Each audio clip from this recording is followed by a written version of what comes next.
Hello बच्चों, चलिए प्रश्न को समझते हैं। तरंगाग्र के अभिलंबवत खींची गई रेखा कहलाती है। हमें बताना है कि तरंगाग्र के लंबवत खींची गई रेखा को क्या कहते हैं। विकल्प ए है तरंग कहते हैं, विकल्प बी किरण कहते हैं, विकल्प सी वक्रता त्रिज्या कहते हैं, विकल्प डी फोकस दूरी कहते हैं। मुख्य अवधारणा में हम देख सकते हैं कि किसी क्षण विशेष पर समान कला में कंपन कर रहे माध्यम के कणों के बिंदु पथ को तरंगाग्र कहते हैं।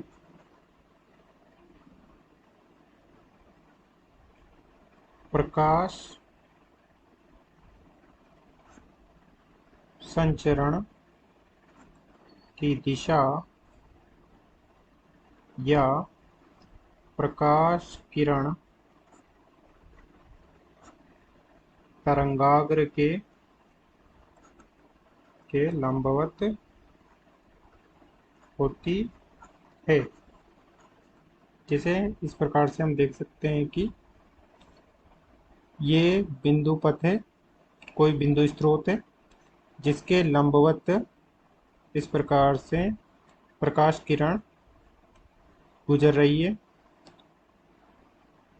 चूंकि बिंदु एक गोला माना जा सकता है जिसकी त्रिज्या 0 है, तो उस गोले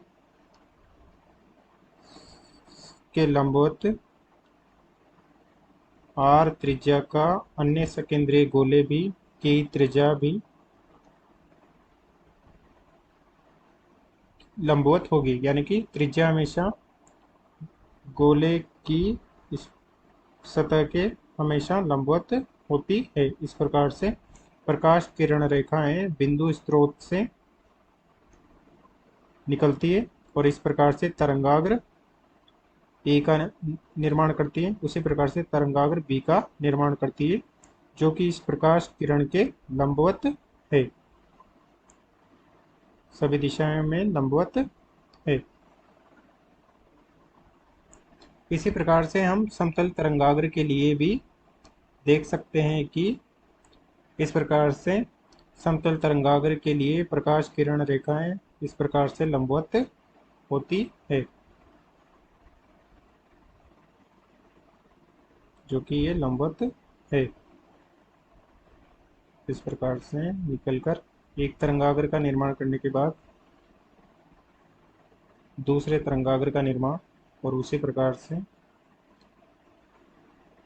तीसरे तरंगाग्र का निर्माण करती हैं, जो कि इस तरंगाग्र के प्रकाश किरणें हमेशा लंबवत होती है।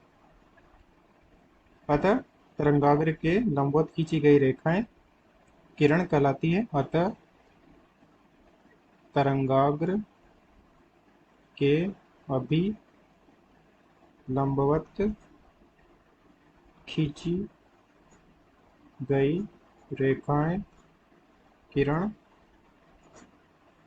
कहलाती है। अतः दिए गए प्रश्न का सही उत्तर विकल्प बी किरण है।